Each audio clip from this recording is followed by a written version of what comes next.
Hello, I am Matthew Werner and I will be presenting on the topic of military leadership and responsibility. My research brought me to two topics that can be identified as the general topic and the specific topic. The general focus of my research was to look at different perspectives on the responsibility of officers, enlisted soldiers, and government officials in relation to war crimes. More specifically, I am focusing on the crimes committed by the United States at Abu Ghraib during the Iraq War and how the United States military leadership could have taken accountability for their actions. To give a little bit of a background on the topic, I'll briefly explain what happened at Abu Ghraib. In 2003, Iraqi detainees and prisoners faced abusive conditions that violated the rules of war laid out by the Geneva Convention. 11 individuals were criminally charged, only one of them being an officer. Lieutenant Colonel Stephen Jordan, the director of Joint Interrogation and Debriefing Center, was the only officer charged. However, he was cleared of all charges and his record was cleaned in 2008. Field Manual 6-0, Commander and Staff Organization and Operations, states that commanders are responsible for all that their staffs do or fail to do. However, Colonel Thomas Papas, brigade commander of the 205th Military Intelligence Brigade, was only reprimanded and relieved of command as a result. He received a minor punishment compared to the soldiers involved, even though he was one of the most senior military intelligence officers involved and holds the majority of the responsibility according to Army regulations. As news of Abu Ghraib spread, the American people looked at the top of the chain of command for justice and accountability. The Bush administration denied responsibility for the crimes committed because it was the result of a few bad apples. Debate has arisen as new evidence revealed that Secretary of Defense Rumsfeld ordered Iraqi detainees to be held for several months without being properly registered and without notifying the Red Cross. There is not a lot of research on military responsibility in Abu Ghraib. There is a good amount of research on similar topics such as military oaths, soldiers as conscientious objectors, and military leadership and law. Looking at military oaths is important for this topic because it reveals the principles and guidelines soldiers are expected to uphold. Edmund Price, in his research on A Soldier's Right Not to Fight, looks at the responsibility of jus ad bellum and jus in bello. The enlisted oath states that soldiers will obey the orders of the President of the United States and the officers appointed over them, while also bearing true faith and allegiance to the Constitution. While jus in bello, the way war is conducted, is commonly understood as a responsibility for every service member, it is unclear if soldiers are responsible for jus ad bellum, whether the war is just. Additionally, there are no specific guidelines for determining whether an order is lawful or not, especially since orders have become more vague to avoid being unlawful. Unclear standards has led to this debate on responsibility. Similar to a soldier's responsibility to disobey unlawful orders, Jeffrey Whitman analyzes a soldier's obligation to disobey morally unjust orders. Many different schools of thought come into play with the topic of moral obligations in warfare. A pacifist would say it's impossible to justify any sort of combat or war. Others argue that soldiers are only responsible for their own actions, as we see in Jus in Bello. Whitman argues the soldier is responsible for jus ad bellum and should not fight even in self-defense if they are on the side of the aggressor.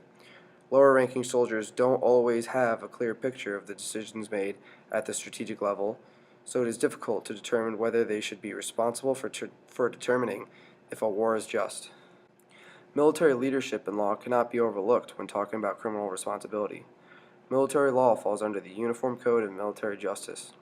While the law primarily views leaders as commissioned officers, non-commissioned officers, and warrant officers, soldiers without these ranks can fall under the title of leader in the law if they were placed in a position of supervision. This can be directly linked back to Abu Ghraib, since there weren't any officers present at the time of the abuses. If the soldier in charge was not properly trained for their position, then the responsibility falls back on the leader who should have trained them. The U.S. military primarily falls under the Uniform Code of Military Justice. However, they also fall under international humanitarian law. President Bush removed the United States signature from the Rome Statute, which is the treaty that established the International Criminal Court. This makes the U.S. responsible for enforcing international law on their own soldiers. Commanders hold the power to enforce non-judicial punishment when it comes to UCMJ violations. Amy MacArthur claims that a lack of accountability has led to a fundamental issue in our rule of law in the military. She claims that it's crucial for commanders to discipline subordinates when they violate the laws of war and for a commander to address previously known violations. Looking at historical examples, we see that there has been a lack of standards for who is ultimately responsible for war crimes. General Yamashita was held responsible for crimes committed by his subordinates during World War II, but was executed even though there was evidence that he was unaware of the crimes. If that same standard was held today, then General Ricardo Sanchez, commander of the coalition forces occupying Iraq in 2003, would have been held responsible for the crimes committed at Abu Ghraib. World War II set standards for international justice through the Nuremberg trials. The senior leaders prosecuted at Nuremberg were only charged for crimes they directly ordered or were linked to, a common standard that has not been followed and has led to international crimes going unaddressed. A good example of how the U.S. keeps itself accountable is the case of My Lai, Vietnam. First Lieutenant William Calley was the officer in command when his unit slaughtered 350 unarmed civilians. Calley killed several villagers himself and was convicted for the crimes committed. President Nixon released Calley from custody 2 days after his sentence and was placed under house arrest. Shortly after, his sentence was reduced to 20 years in prison. 3.5 years later, Calley was released from prison. Looking at the deterrence theory, the U.S. is failing to uphold the certainty of being punished and the severity of being punished. Why is this important? The issue of military responsibility at Abu Ghraib is important because it reveals an even larger issue with international law. The U.S. neglecting to join the ICC goes against their stance on international crime in the 20th and 21st century. Lacking the support of a permanent member of the UN hurts the credibility of the International Criminal Court. Many researchers believe the U.S. refuses to join the ICC because it would operate under a fair system and not under victor's justice.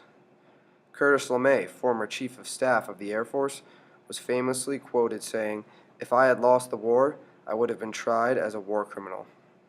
This is referring to his involvement with the atomic bomb in World War II. Future research needs to be conducted in this field if the world is going to move towards a more just international judicial system. Implementing some sort of checks and balance systems would help keep the permanent members of the UN accountable for their actions.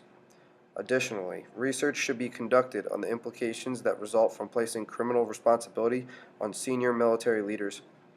The lack of clear standards for accountability will continue to bring out issues of responsibility in regards to war crimes and military leadership.